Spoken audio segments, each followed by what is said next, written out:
Imagine living through coup attempts every decade for the past 60 years. That's exactly what's happened in Sudan, the northeastern African state with more than 40 million people. In October 2021, thousands of people flooded the streets after the military seized power in another coup. So what's gone wrong?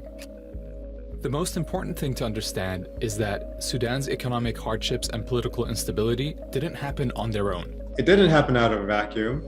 You have the Sudan, it's plagued by a number of civil wars throughout the time, from its time of its independence. You will have a lack of unity. You have different superpowers that are getting involved. Yes, foreign intervention. First, it was the British Empire. The British colonized Sudan at the turn of the 20th century, sharing colonial control with Egypt, which was subordinate to Britain.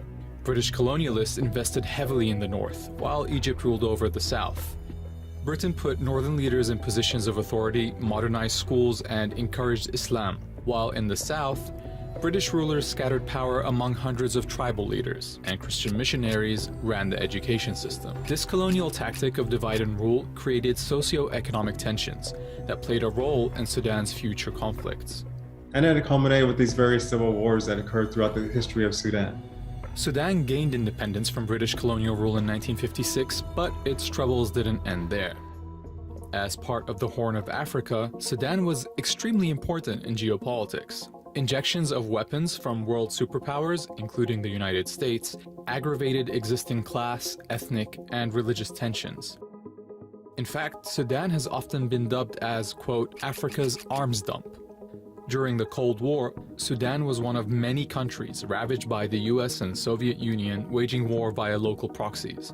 The US alone sold Sudanese governments nearly $1 billion in arms during that time, and today, Sudan is one of Russia's biggest customers on the African continent.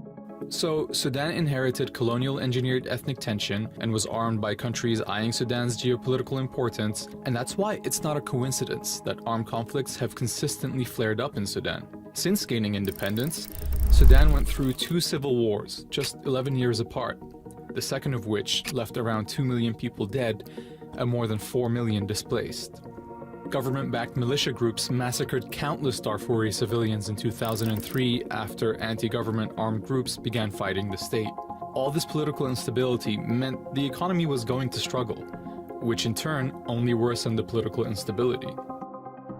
A bad foundation set by exploitative colonial practices and frequent armed conflicts was already hampering Sudan's economic development. US sanctions and the independence of South Sudan added more challenges in managing the economy. In 1997, the US placed debilitating sanctions on Sudan after labeling it as a state sponsor of terrorism. Based on false claims that a pharmaceutical factory was producing chemical weapons for Al-Qaeda, the US bombed the factory in Khartoum, Sudan's capital. The 20-year sanctions cut Sudan off from most international trade. Essential items like healthcare equipment and airplane parts became inaccessible. In 2011, after the long haul of the Second Civil War, South Sudan gained independence. The secession of South Sudan meant that Sudan lost an estimated 75% of its oil reserves and a huge chunk of its income. It's therefore no surprise that 36% of Sudan's population were thought to be living in poverty in 2014. The US did eventually lift sanctions in 2017, but in the shadow of the sanctions' long-lasting effects, life for many Sudanese people didn't improve. In 2019, the Sudanese military took control after protests swept across the country due to rising food and fuel prices. Omar al-Bashir, a military-backed ruler who stayed in power for 30 years, was overthrown. But pro-democracy groups couldn't force the military out of power. Civilian leaders and military heads were supposed to co-govern the country until 2023 to run a democratic election and transition to a completely civilian-led government. But the deteriorating economy and COVID pandemic made things even harder. Protests broke out calling for military reform and full civilian rule. But like more than a dozen times before, the military took over and dissolved the transitional government. With foreign intervention, historical ethnic tension, heavily armed conflict, and economic struggle, the 2021 coup has thrown Sudan into another wave of uncertainty, but also into another wave of resistance.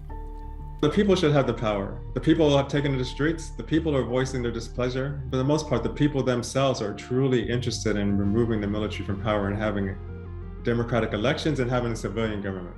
So yes, the people themselves actually need to run the government, be in charge of their own fate, because for so long they have not been able to. They've been denied this.